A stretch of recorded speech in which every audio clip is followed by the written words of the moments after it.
Welcome to another exciting computer architecture class. I don't know if you guys follow the news, but Apple has a new CPU. And, I thought this might be a good learning moment because sometimes when computer companies do radically different things, it can be radically better or radically worse.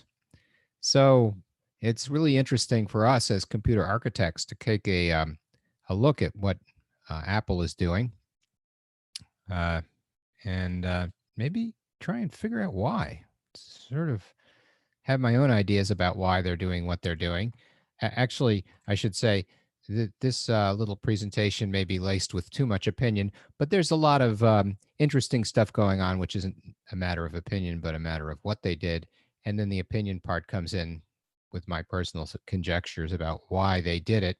But I'm very happy to hear what other people think. Maybe you guys have some ideas about why they're doing what they're doing, because the best I can do is guess. And so let's take this little journey down I think it must be about 48-hour old news announcement from Apple. Um, they came out with a whole new CPU architecture.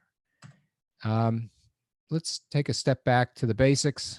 Um, it's all about silicon, right? The silicon atom is one of those things that's used in a state which is said to be somewhat metallic and somewhat conductive. We call it a semiconductor, right? And what we like to do is add impurities in order to be able to change whether or not it has the ability to accept or lend electrons. So we're dealing with some really small stuff going on here at the atomic level. And they call it Silicon Valley for a reason, right? Because everything seems to be based on silicon. And it doesn't have to be, but it is perhaps one of the most well characterized materials on the planet because it's so widely used and so widely studied. But it's perfectly legitimate to fabricate computers out of something other than silicon, gallium arsenide, silicon on sapphire, for example, all kinds of interesting nitrates, gallium nitride. If we think about it, I couldn't have the Blu-ray laser without gallium nitride and the different band gaps that it poses. And there's a compelling argument that you don't have to make computers out of silicon. We know this already because you can make them out of tubes, you can make them out of relays. But if you want a semiconductor, why not use silicon? Or maybe is there something better? Um, Gallium arsenic? I don't know. There are compelling arguments for that. Then there's this other thing that people are doing. We don't really talk much about this. This is what happens down at the mask layer when people start doing fabrication. We think about a 3-input NAND gate with various interesting symbols that have curves that we can draw easily. But it's nice to keep in mind this idea that when people want a 3-input NAND gate, they actually have to fabricate it using silicon and a number of different masks. And then they have to take those masks and they have to add impurities and they have to build up in layers the actual gate. I mean, this is what's going on down at the substrate level. And when we start to think about the critical distances, lambda, those critical distances are the distances which are used in order for us to be able to figure out just how small we can make these things. What is the smallest, lambda that we can use for fabrication? And we used to think that maybe with the new deep EUV twin scan machines from ASML, the smallest design element would be something on the order of about 7 nanometers. But here comes Apple, and they're saying that their new CPU has 5 nanometer critical distance. And that's very interesting because now things like this NAND gate, which is perhaps 40 times the critical distance away, is perhaps only 200 nanometers long for a 3-input NAND gate, and that can be an exquisitely small thing. I mean, think about sort of Blu-ray laser wavelength. It runs about 403 nanometers, so this is half that. And so that gives you an idea about the critical distance and how it impacts the size of basic features that we've studied in places like Digital Design 1. NAND gates were such basic things, we took them for granted. But we shouldn't do that, because fabricating these things smaller and smaller is what drives not just the computer hardware industry, but the entire software industry. And that includes the operating system makers and the people who write, all the applications that run on all the computers. If you don't have computers getting faster and cheaper, pretty much the whole industry will tend to stagnate. And so this has a economic impact which goes well beyond the scope of the chip manufacturer. And so when we think about feature sizes, right, we think about what we can do to create the most basic of elements that we assume can be created, right? We as computer architects assume you can create a switch, but at the end of the day, something has to physically embody that switch. And herein lies a basic schematic representation of a field effect transistor. That gate acts kind of like pinching a garden hose, and the source and the drain will cease to be able to pass current when you apply a little bit of voltage to this gate. It's a voltage variable resistor, whereas the bipolar junction transistor is a current control current source. This is a voltage variable resistor. But it's wrong to think about these things as switches, right? They're not. They're amplifiers. We happen as computer engineers to use them as switches because we want to operate them in saturation. But if we exceed the fan out limits of a TTL output, and we try and drive more than 10 inputs, or try and drive a line that's too long with too much parasitic capacitance, like some ribbon cable, it'll act in funny, nonlinear ways. It'll act, instead of in saturation, it'll act like a amplifier. And that's one of those things you kind of have to keep in mind. In theory, it's just a switch, but in practice, it's not. And in theory, maybe you can switch infinitely fast, but in practice, it doesn't. And so there are basic limits. And we wonder why is Apple doing this? Why is it coming out with this new architecture, changing from Intel to its own proprietary chip, embodying the ARM RISC processor? Why do that? And we take a look at the accounting. Last year, Apple paid Intel $2.9 billion for processors for its Mac line. Well, if they don't have to do that anymore, think of all the money they're going to save, because they'll have their own processors. All they have to do now is get them fabricated, and they can outsource that to someplace like Taiwan Semiconductor. And in principle, they just have to pay for the tooling and the one-time engineering costs, which are not inconsiderable. And then they can start to chug out chips like machine guns, and they can put them anywhere they want, in their phones and their iPads and their desktop computers. And here's the other interesting thing. If they stop with this nonsense about, well, we're going to have one architecture for, our desktop and another architecture for our mobile, and we unify the two architectures under a single operating system and a single set of operational codes, think of all the software savings. We won't have to release everything twice. And we won't have to have a special version of something that runs only on iOS versus something that runs on macOS. So it's not just about the money they're paying to Intel, it's the cost of creating all that software. On the other hand, John and Jane Doe from Anytown, USA, really don't care about what's in the box, right? It's dark in the box. The only thing they care about is whether or not it runs their programs, because these are the same people who go to Walmart and have a fixed idea as to how much they want to spend on a computer. And if they can spend less, it's better for them. And the only thing they care about is, I know that people talk about scientific visualization and GPUs, but they don't know what that is. They just want to run Word and do their email. And maybe if they're fancy and they're smart, they'll do an Excel spreadsheet. And otherwise, they just stick to what they know, and that's it. And so it's an interesting idea to try and, market to the scientific community GPUs, but John and Jane Doe from Anytown, USA don't know what GPU stands for. This is where I got my start with Apple equipment. This is the 6502. It was kind of a MOS technology ripoff of the Motorola 6800. In fact, they got sued with the 6501. And this architecture is really, really interesting and simple. And perhaps its simplicity is what makes it so interesting. And they did it all with 3,218 transistors. I built hardware for this CPU and for the Apple II, which was an extraordinarily successful machine for Apple. Really made Apple into the company it is today. Got it started. And what we see on one side is the register section. In the register section, we have the stack pointer, index register X, index register Y, arithmetic logic unit, which uses a register called the A, or the accumulator. We have a program counter low and a program counter high. That gives us 16 bits so that we can keep track of an address. We've got a data latch. This is an octal bus transceiver that essentially takes data from some sort of a data bus where there's external memory. This CPU has no onboard memory at all. They didn't have the transistor budget for that. They have an internal data bus, which is relatively high speed. There's a finite state machine running the instruction decoder, and there's a little timing going in with a clock generator, a process status register, which will tell you if the processor is overflowing or something or other, and then an address bus with only 16 bits.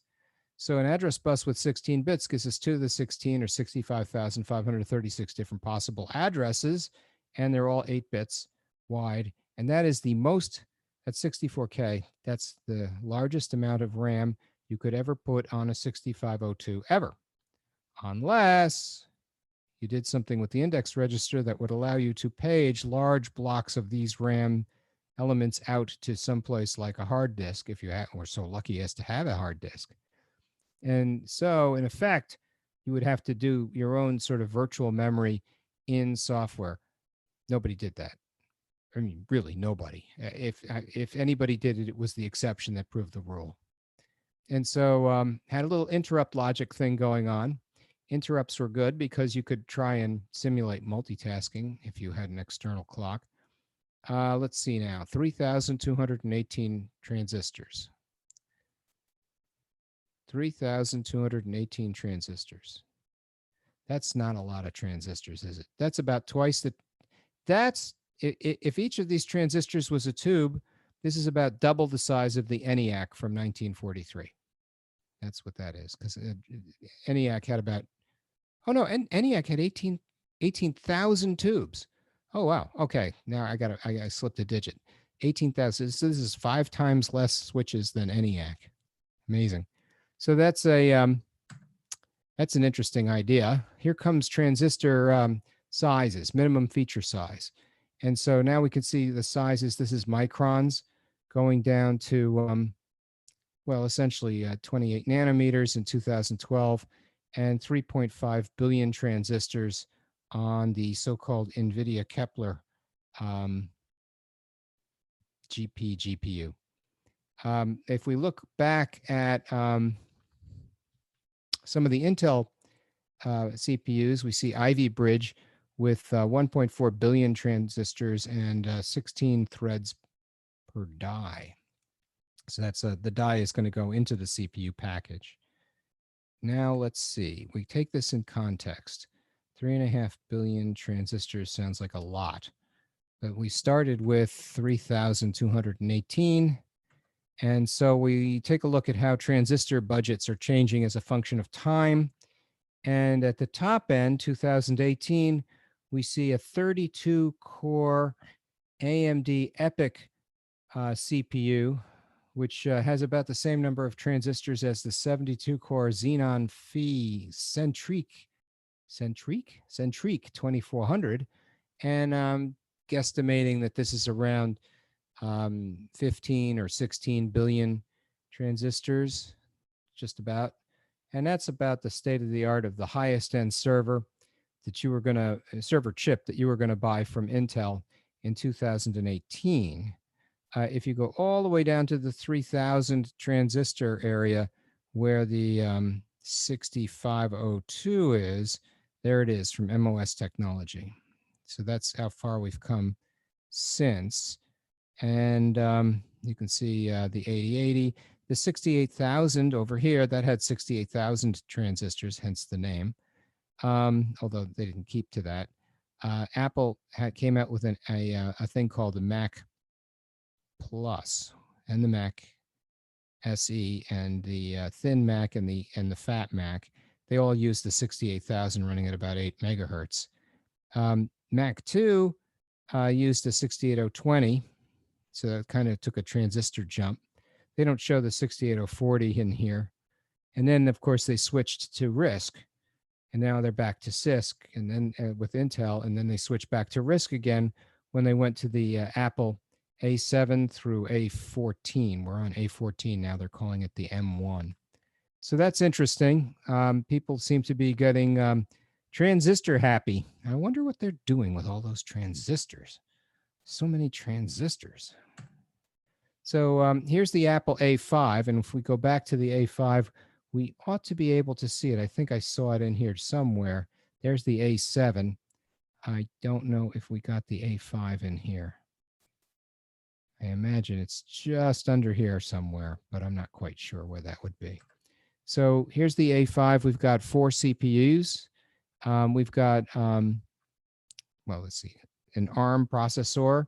We've got some digital logic blocks. GPIO is general purpose IO. There's a USB section. It's fairly well laid out.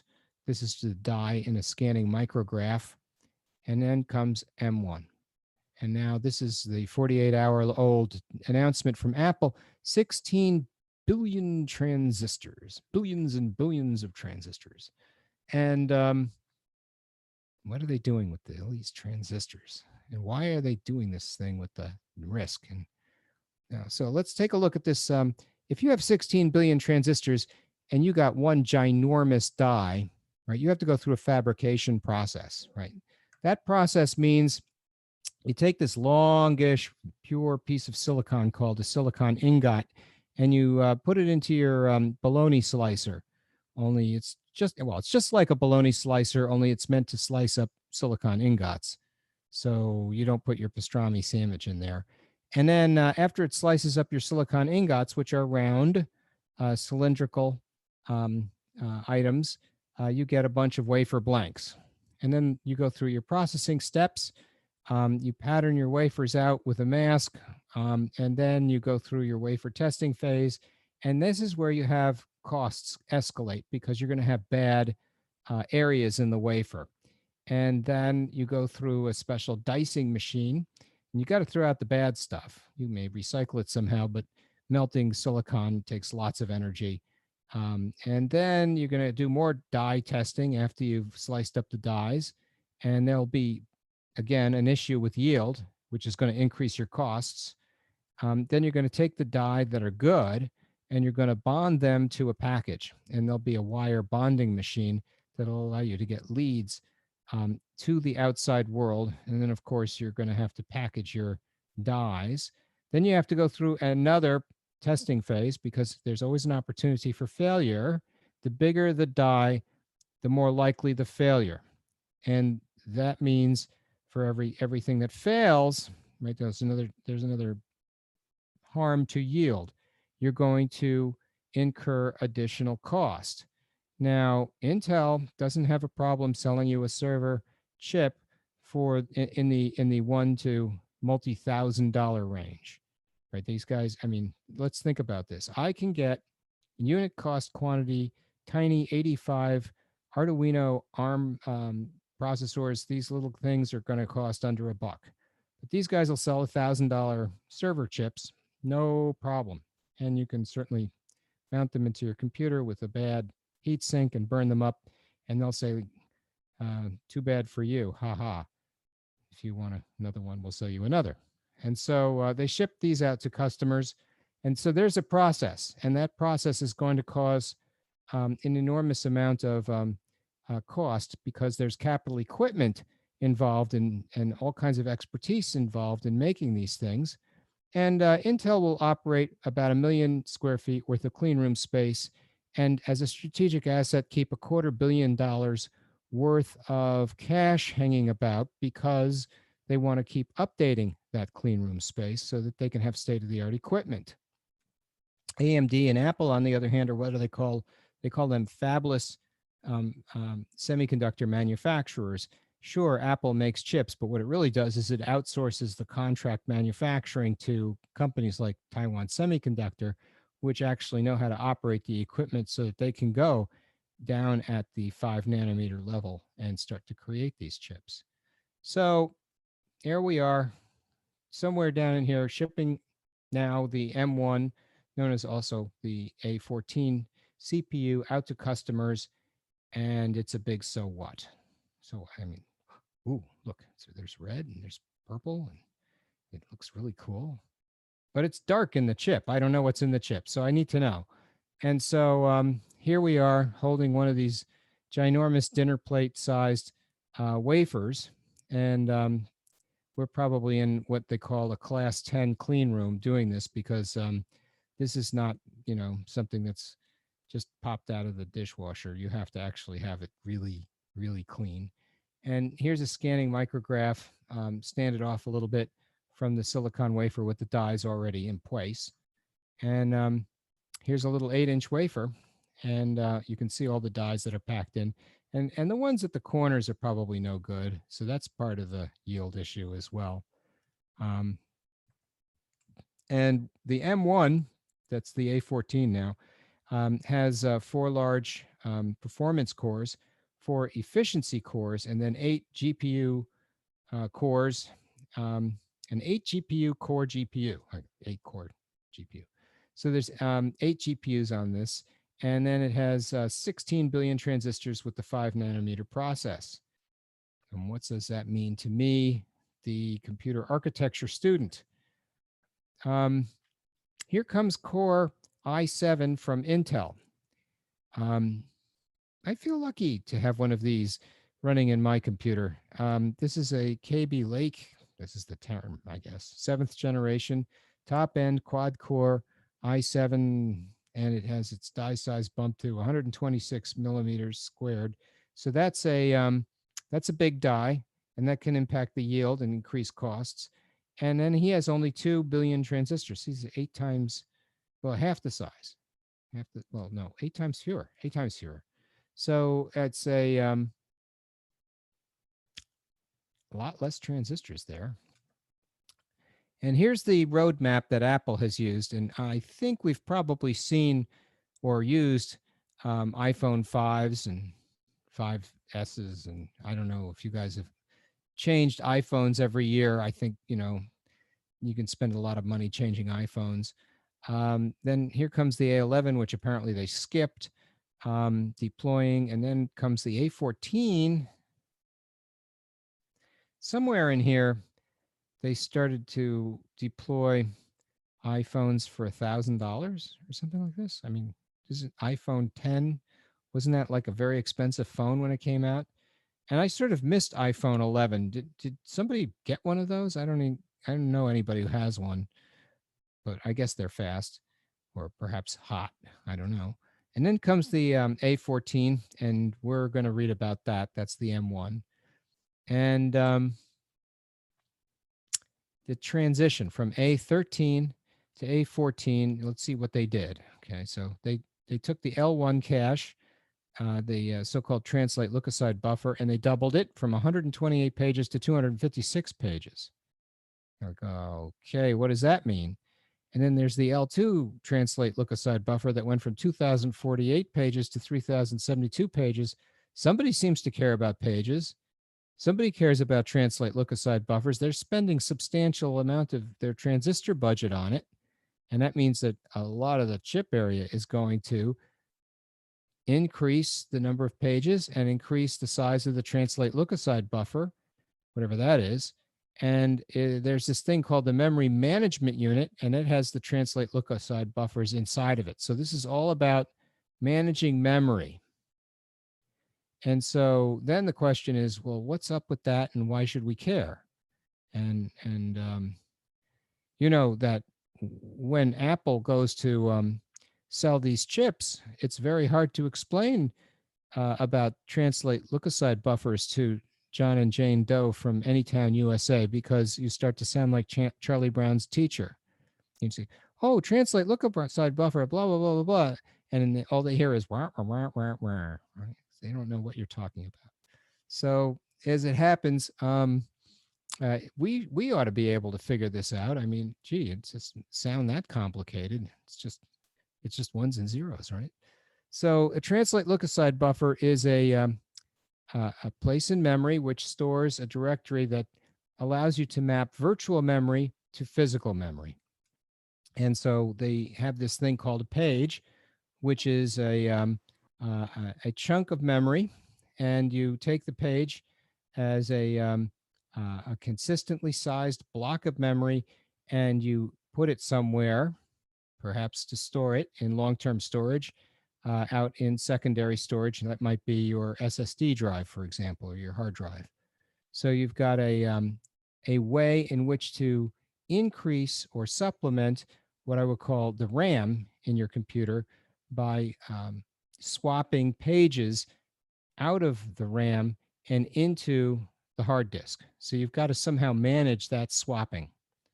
And so that's what it's all about.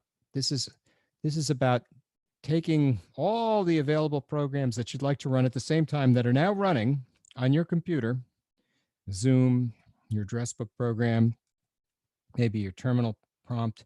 I mean, I've got a lot of programs running right now. In fact, if I took,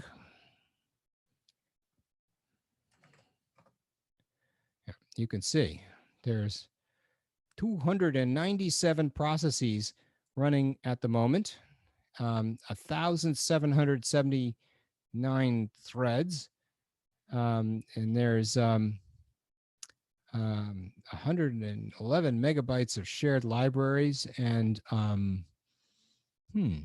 what is going on here? Physical memory, that makes sense. And then there's virtual memory, 908 gigabytes. Well, that's something, right? I mean, if we think about, the physical memory of only 16 gigabytes, and then we think about the virtual memory of 908 gigabytes, that's a big difference. So there's like a whole pile of virtual memory out there being used. And then there's this thing called swap ins and swap outs. Those are the pages coming and going. And so when you look at an operating system like this, you can see there's an awful lot of activity happening with many, many processes.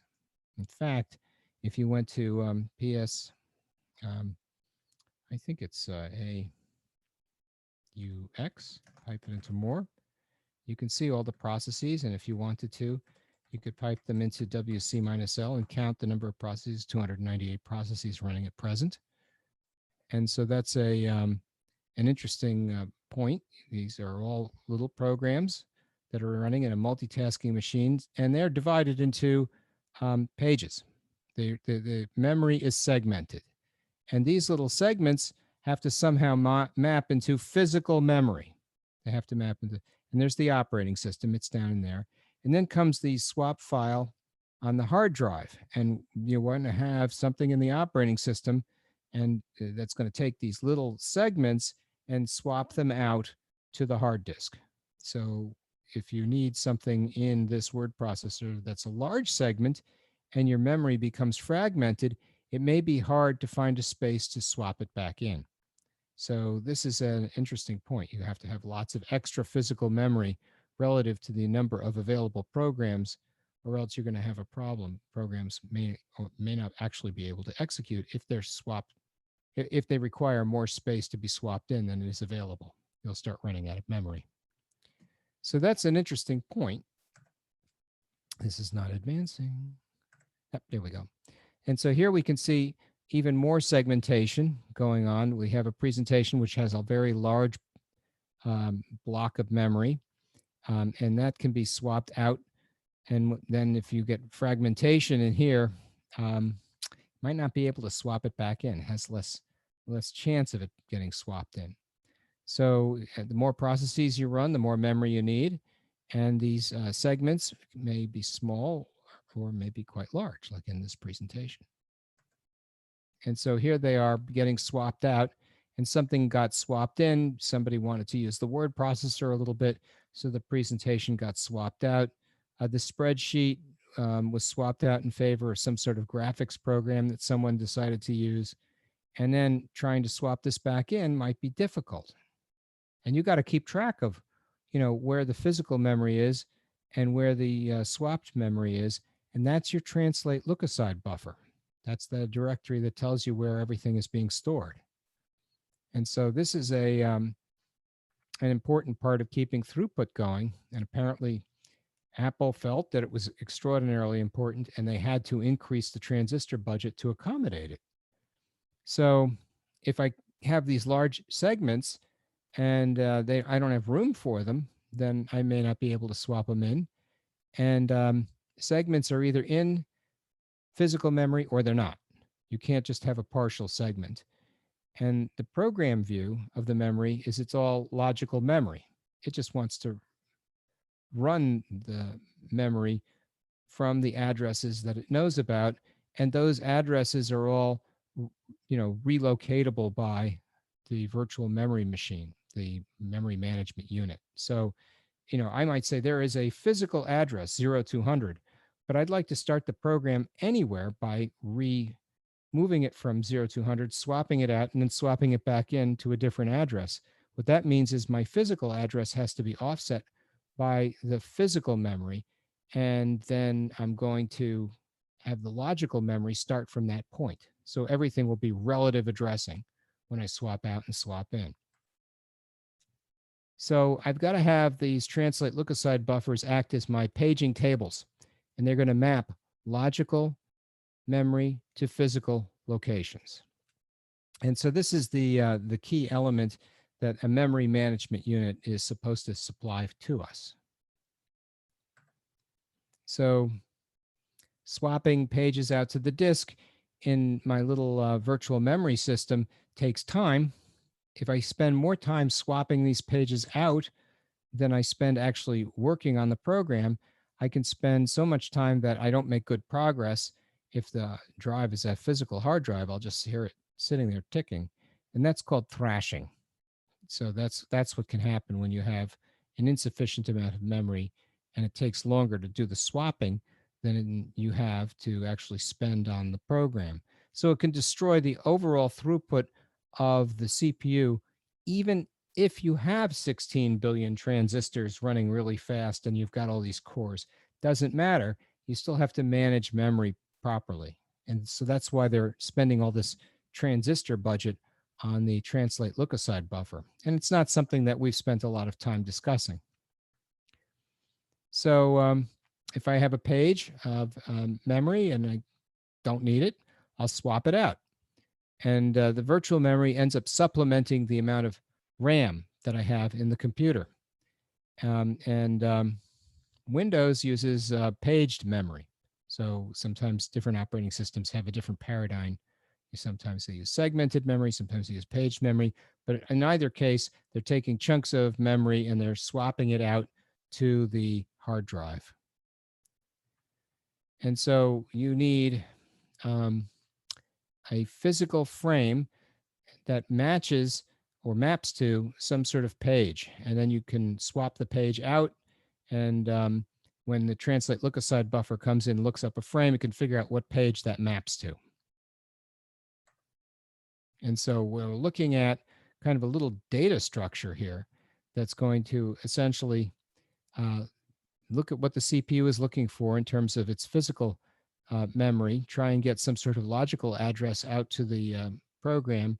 And then if there's a translate look aside buffer miss, it has to go out and attempt to swap in to physical memory the data that it's looking for. So it's really just kind of a directory of pages that map to logical memory. So now comes Apple A14, the Firestorm processor, and we start looking at this thing and we go, well, look, there's a bunch of ALUs and ALU multipliers, integer dividers, load and store units, and then here comes the pages of L1 cache and all the pages of L2 cache with the translate look aside buffers. We see they've got a little floating point SIMD processor with a floating point divide. Um, we've got more than one of those. And so there's an opportunity here to say, well, there's a lot of stuff we sort of understand, but they just added a lot more of that stuff to their CPU. And so that's kind of an interesting idea. There's nothing here that's particularly remarkable, but it's interesting that they put in so much emphasis on the number of pages for L1 and L2 cache. And that's it. That's that's the micrograph. And you could see the stuff that they put in. What they this business about the Firestorm CPU performance core. That's this. That's Firestorm. And so he's got 4 of those cores with his 12 megabytes of L2 cache. And you can see he's allocated an enormous amount of his die just to this Firestorm thing with the L2 caches and all the other stuff that's going on. He really felt that was important part of the architecture. And then this whole section in here is for his 8-core GPU.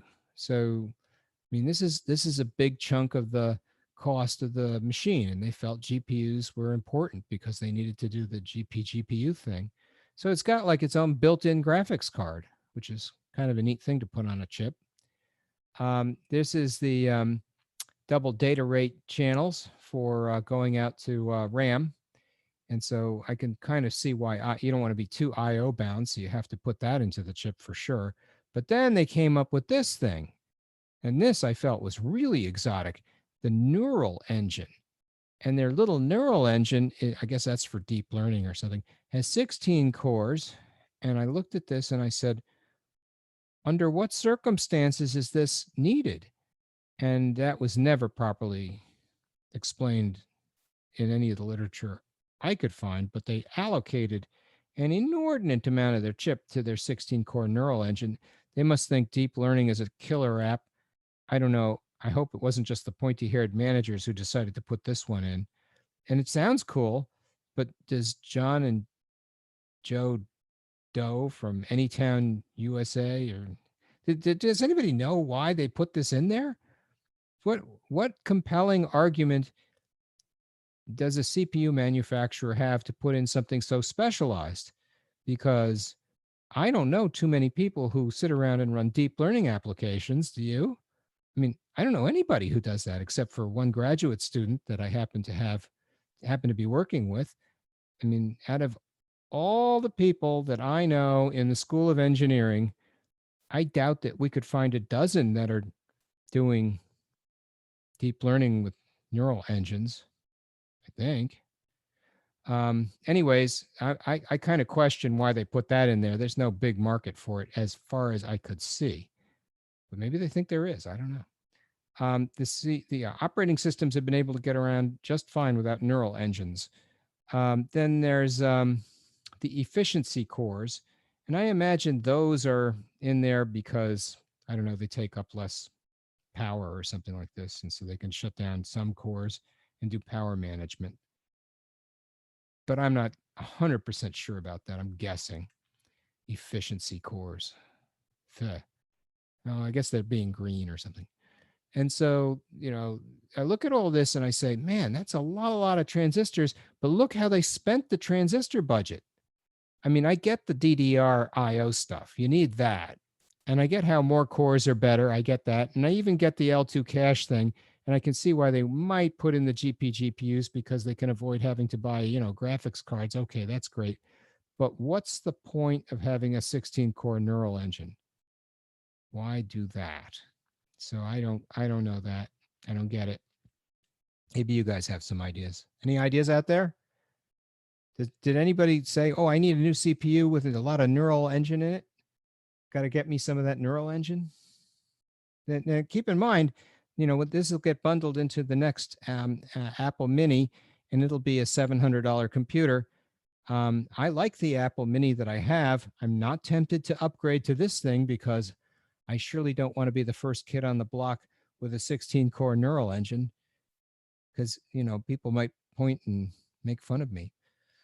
And they'll say, "Ooh, look at that guy. What a geek. 16-core neural engine." And then I'll explain about my efficiency cores. And they'll say, "What?" So there you have it. Apple's new M1 A14 CP CPU. That's about all I know about it. I wish I knew more. I'm still trying to figure it out. But then again, so is the rest of the computer architecture community. And if somebody has some ideas about why they feel like they really needed to have a 16-core neural engine, I'd love to know why. That's my shtick. So, what do you think? Anybody running out to the store to buy a 16-core neural engine? You need this, right? I suppose if I wanted a high performance neural engine, I would prior to seeing this, I would have just gotten a Tesla card and be done with it. And of course, Tesla would be very happy to sell me a very the NVIDIA folks would be happy to sell me a very expensive card, as much money as I'd like. So that's that's that, and that's my little presentation about the new Apple CPU. So what'd you think of that? Interesting, right? I'm still learning about this, so we can all learn about it together. And I borrowed heavily from some of these sources on the wiki.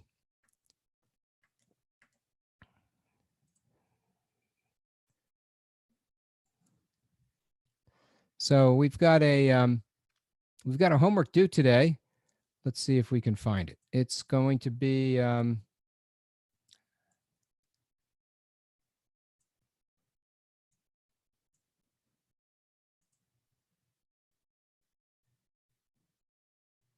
it is. Homeworks.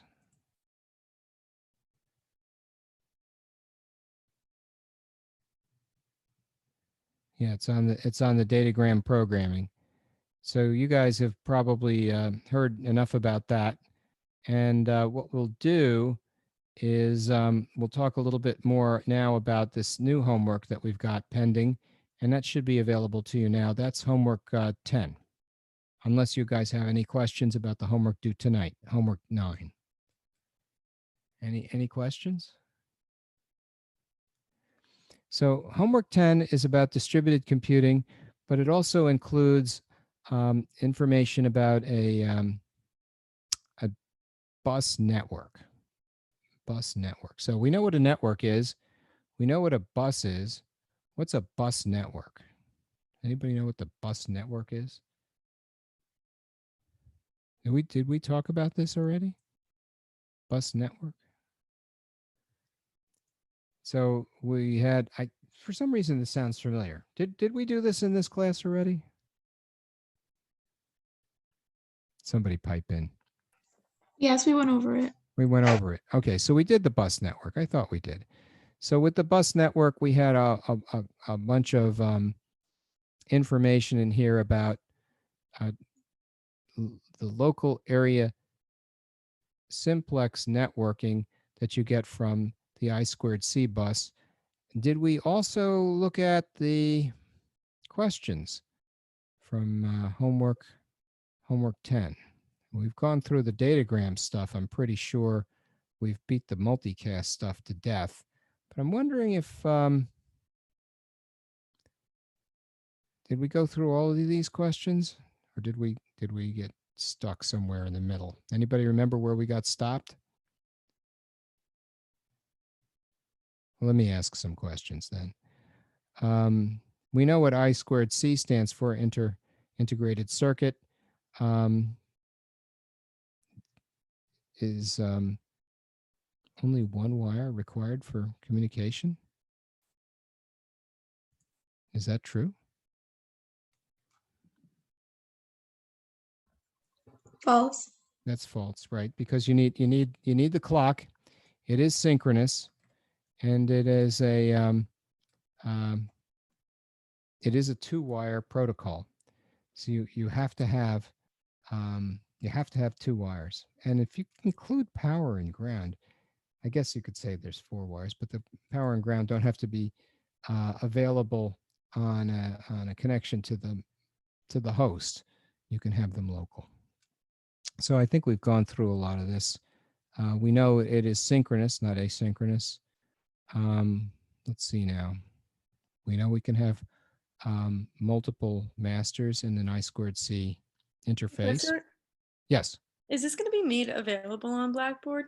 it should be now, isn't it? I don't see it. Oh, okay. No, it's not. It's not. It's not. All right. Let me see. Let's go to course content. Leave page. Leave page. Is there something wrong with this setup? Let's take a look at the homeworks. I think you have it hidden until after midnight today. It's oh, I see. Let me make sure this is available now.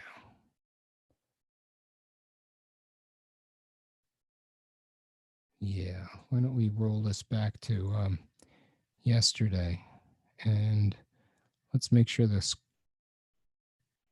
available to students is yes. Display after yesterday is good. Display until next week is fine. And see if it's available now. That should be available.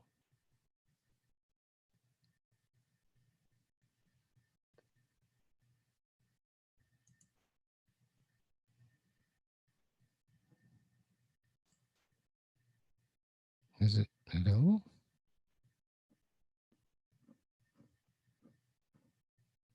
It's there now, Professor. Thank you. Sure thing. I'm sorry about that. For some reason, I thought it was available. Hey, computers, can't live with them, can't live without them. So then, how much of this haven't we done, I wonder?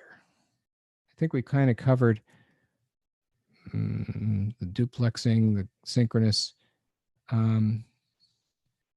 start bits, stop bits, multiple masters, timing diagrams. We saw hot swapping. Let's see now. We saw the question about the televisions. I seem to recall that. Let's see now. What else? I think we got, did we go through all this? I think we went through all of it.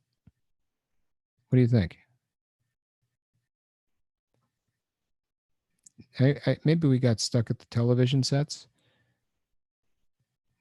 Else, the I2C interface is present for a lot of different devices, and I think we went through some of them.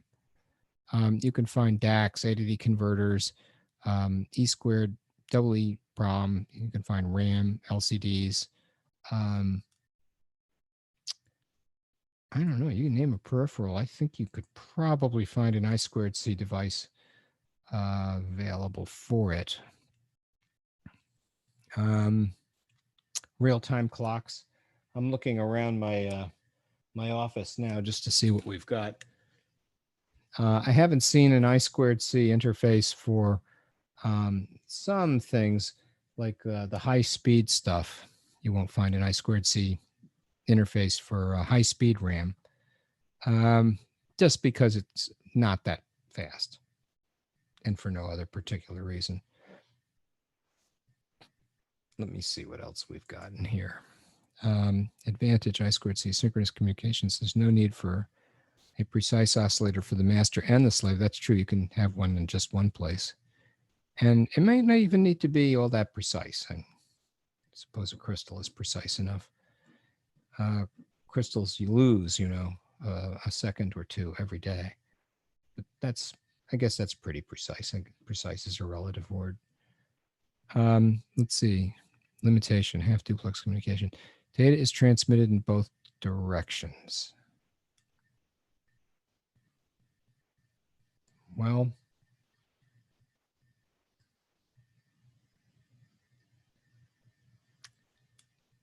only one direction at a time is the answer on that one, so it's false. So that, I think, covers everything about I2C communication that we have to care about. And that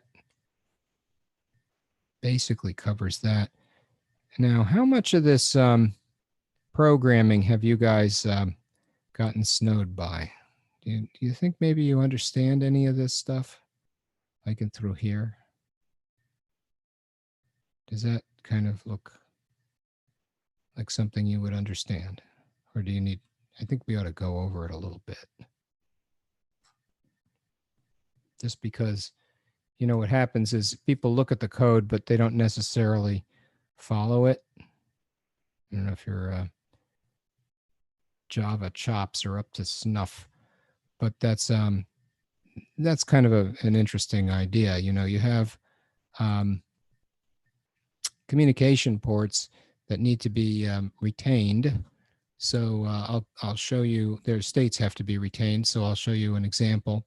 Here is a serial port setup, and it comes up with the default settings. So the port, it's already defaulted to the key serial, but there are many other ports available, but it knew to be on key serial. Here's the baud.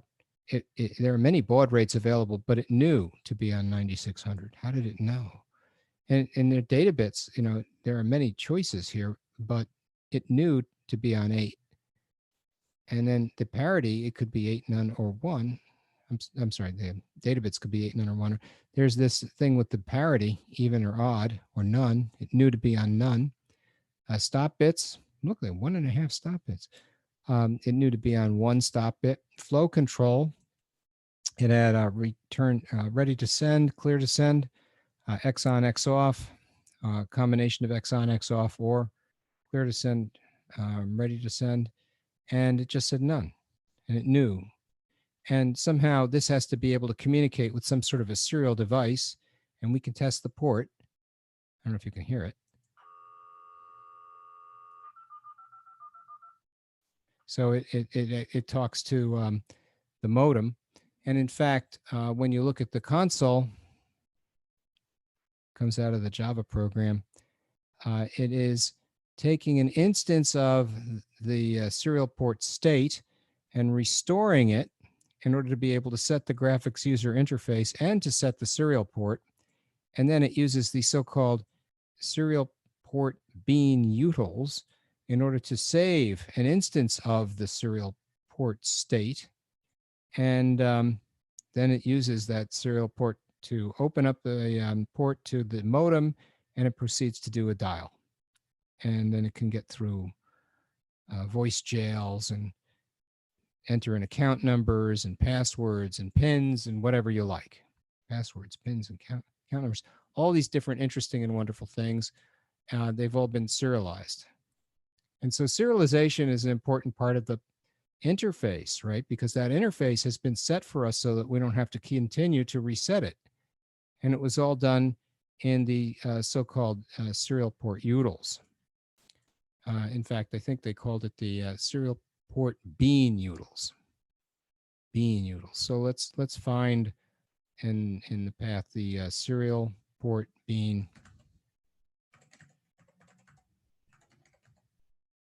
utils. There they are, the utils. And we'll go off to the serial port bean utils, and we'll see what we've got in here. Bean utils. Bean utils. It's sort of a weirdo name, isn't it? What's a bean anyway? You guys know what a bean is?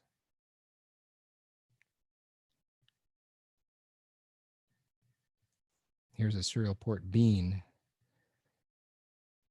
So the bean is a component in what's known as a component software development paradigm, which is embraced by Java. So the Java component, unlike the AWT component or the J component of Swing, is supposed to be a software component that is an interchangeable part that you can plug in because of the way it's been designed. So for example, if you look at something like the baud rate bean, which was plugged into the serial port bean, it had a series of different instances, all with values and names, And those instances were all of a data type that could be serialized. So it was, in fact, all serializable, which meant we could convert them to a sequence of bytes.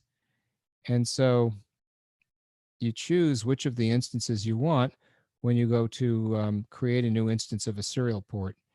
And the paradigm for accessing the data inside of the bean and setting it using the accessor and the mutator is to precede each property with a get or an is, and then also to set it with a so-called set if you want to have a setter. But because it's immutable every time you create it, there is no setter. It makes the property read only, and so you have properties which essentially are private, such as the instance that's selected, and then presumably somebody will sit there and decide which baud rate they want. And then this will effectively store that baud rate. Let's take a look and see what happens when we run one of these things.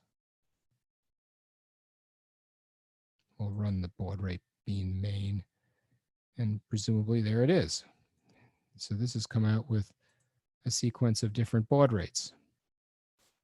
And presumably you can choose one, and it shows up. So there's an element in here that knows when you've selected from the choice menu, and it gives you the so-called combo box with all the items. And when you click on one, the run button is invoked. So that's what they call an inversion of control that gets called back when somebody clicks on the item inside of that menu structure. And so we've got an opportunity to create sort of a mini graphic user interface, and that shows the state of the baud rate bean. I don't know if you guys have ever gotten into this kind of Java programming. It might be a little bit foreign to you. Once you have these serializable entities, you need to put them somewhere in order to save them.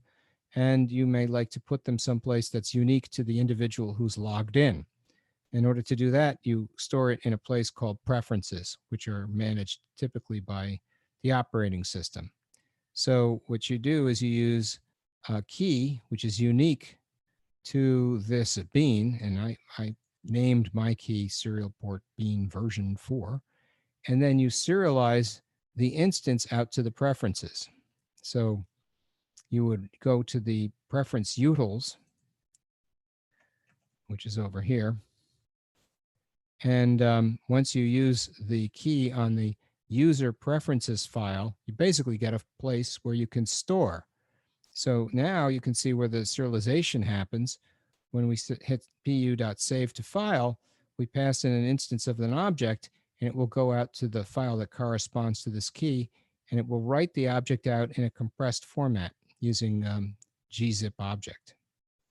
And what that does is it will take the output stream of the preferences, gzip the file output stream, and then proceed to do an object stream write.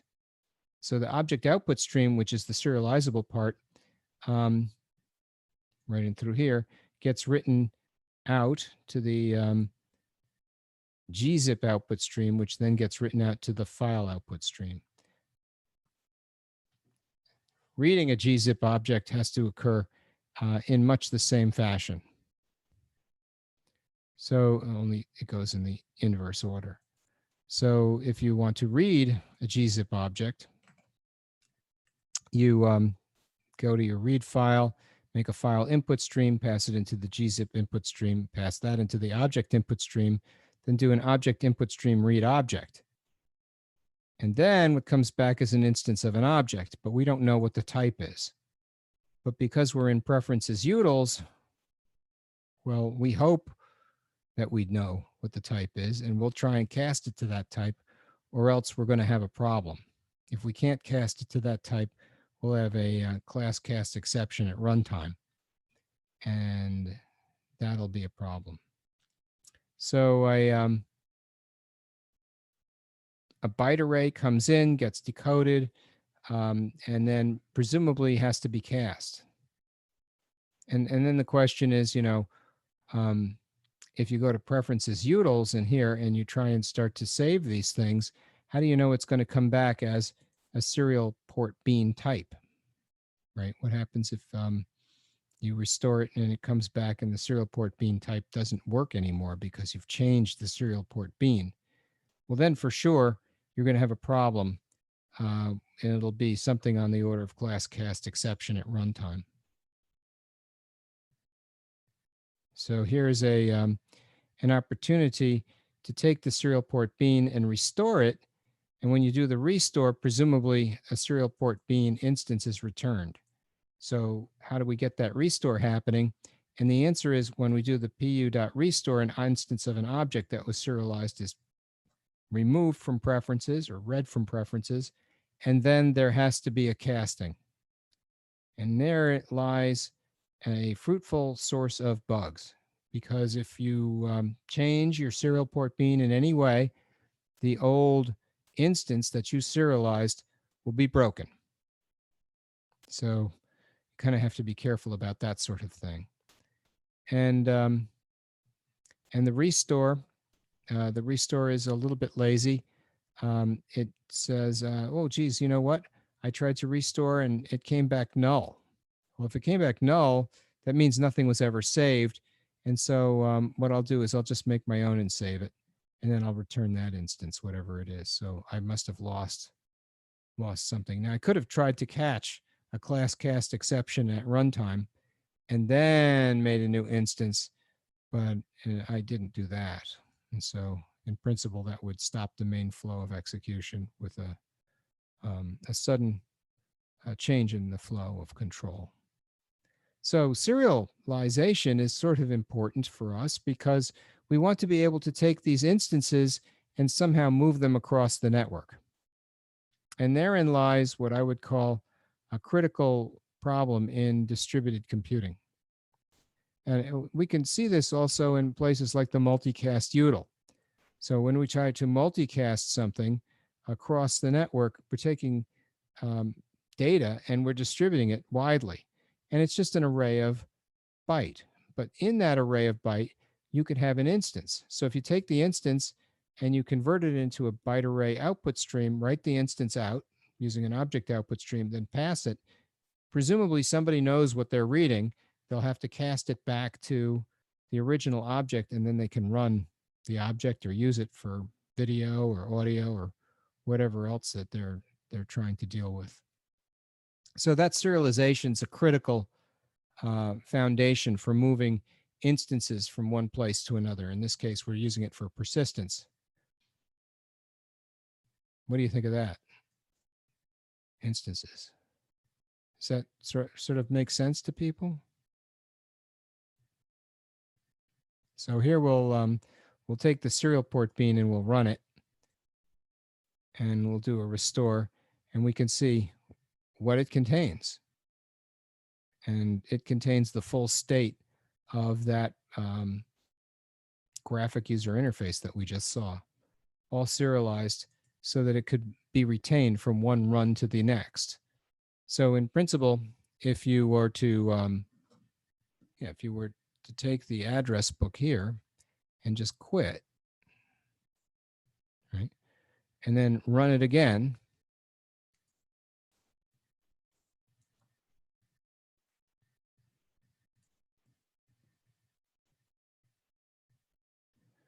you should be able to go back to the serial port setup and see the same settings as before. Moreover, if I wanted to change the baud rate to well, let's change it down. Change it to 1200 and click OK. He should be able to see that in the next run. If I quit and then restart,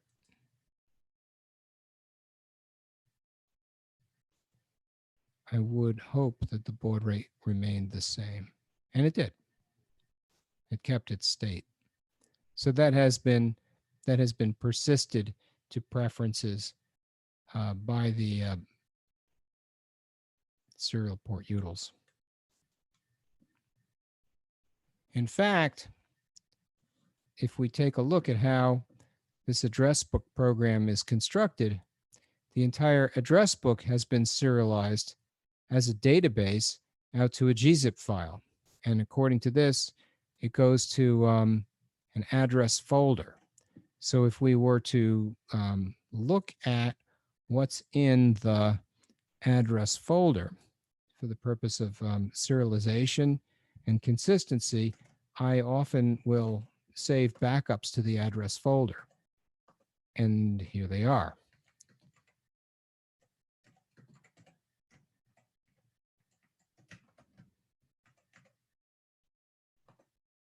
$41,950 of them. And you can see that the backups, in fact, all go all the way back to 2016. So every once in a while, I'll go in here and I'll delete all the backups. And it's possible that they take up a substantial amount of room. Each one is taking up 1/4 megabyte. That's a lot of room, actually. And if we went to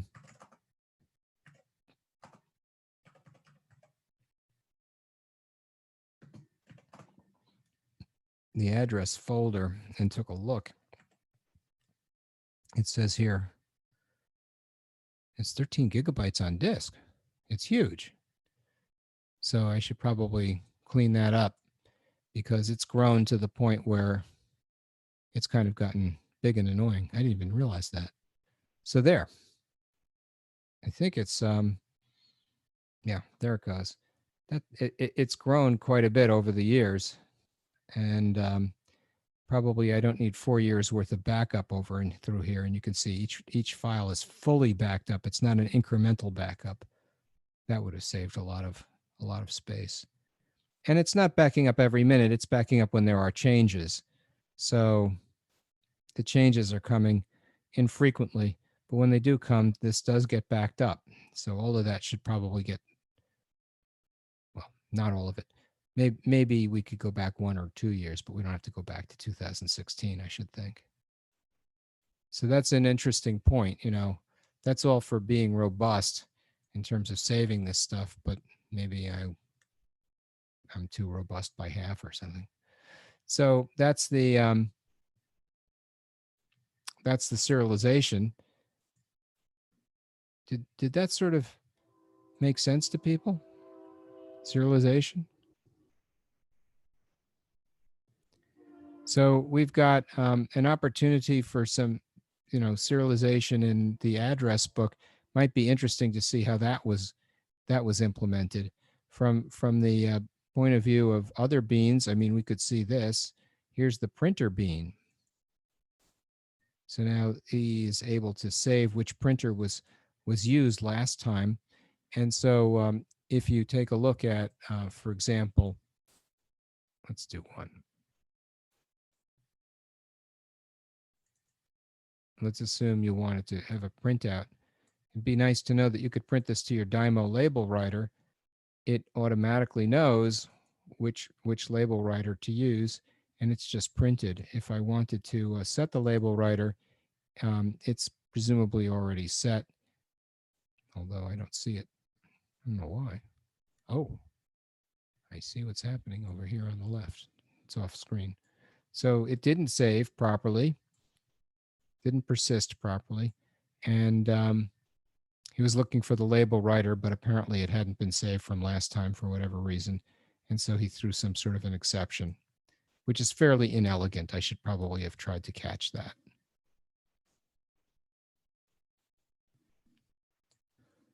So this is a interesting opportunity to fix the thing, but I'm not going to do that right now because it's not good for you guys to see it. But here's what you can see. You can see when you want to save the printer bean, you go to the user root on the preferences, you make a byte array output stream, which looks just like an output stream, but contains nothing but a byte array. And then output streams, when we look at those things, they just have a write statement that allows us to write out bytes. So a byte array output stream should be an implementer of the output stream interface. Here's output streams. And so they've got the write statement associated with them. And that's what makes them output streams, that you can write bytes out. So anything that supports the writing of bytes by subclassing output stream is going to be a candidate for something whose input is going to be an output stream, such as the object output stream. And then things get formatted as objects, and then you can close the byte array output stream and then take the bytes from the byte array output stream and convert them into an array of bytes. And then you can save them to a file or put them into preferences, whatever you like. So that's a inverse process writing through here. As long as you can get the bytes that represent the output stream, in this case, you can pass them into a byte array input stream, then take the byte array input stream and pass it into an object input stream, read the object, and get back the printer bean that was serialized last time you used that key, where the key is presumably unique, right? That's maybe a fully qualified class name inside of the key so that we know that we're not stepping on somebody else's location. So that's a mechanism of serialization. Again, all for persistence, but also for transmission from one place to another. So that's kind of an interesting idea, I think. The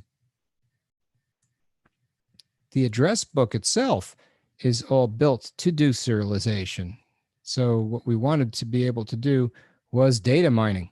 And data mining is a form of distributed computing, right? Because we're using services from elsewhere in order to be able to obtain data, right? So that data mining is really little more than going out to the internet and creating streams that we can use to suck data in and do processing. In some ways, I think it is a great way to add value to the kind of information that you may be presenting to others, right? Because the data mining itself has applications in so many different areas. For example, if you were to work in the area of finance, here's the financial application, you might be able to do your data mining such that you can extract information so that others can gain advantage, trading advantage. So for example, here under Nerdly Notes, we have a data mining application for Fidelity. Let's see if we can find one that's reasonably recent. Yeah, this is not that recent. But in any case, we have Vanguard that we're doing data mining for, and we're able to extract all kinds of interesting parameters, financial parameters that people might be interested in when they are looking to make an investment in the Vanguard family of funds. Similarly, let's see if we got anything in here that's more recent than October. Usually these things run in the background as a cron job. They wake up once every day and they do the data mining and then they go back to sleep. But apparently these guys got stalled last month for some reason. Let's see if there's anything running. November 12th. Ah, yeah, this one's running. So he ran he ran this morning. And looks like he's giving us information about insider trades and who's buying what. And presumably because this is a static document, you can't really update this except but once a day. But because we're using JavaScript, we can range things by total value, for example. And so it looks like the Boulder Growth and Income Fund, which I've never heard of, has been buying symbol BIF. And if we see how much they're buying and in what quantities and when they did the buying, it might raise a flag for us and say, geez, I wonder what they're up to over there at the Boulder Growth and Income Fund. And what's this stock? And maybe I should look into it a little bit. So in effect, it gives us an opportunity to explore a little bit about what others are doing Let's see if there's anything else going on here, which is of note. Most of the data mining going on looks like it's fairly innocuous, small amounts. But there are some people who are trading larger sums. And it's really interesting to see somebody shell out $200 million for this company and go, what is that company? Why are they? Maybe that's Boulder. Maybe they're buying their own stock. Maybe that is the Boulder Income Fund. It's not clear. So this person must have had 200, or these people must have had $200 million burning a hole in their pocket. That must be nice. So you could do more data mining for high yield bonds. Here's one where you could list all of the interesting bonds that you might be interested in looking at. Some of them are junk bonds. Maybe junk bonds are interesting for people. So when we look for these sorts of investments, it might be possible for us to gain access to a summary of the data by doing this kind of data mining.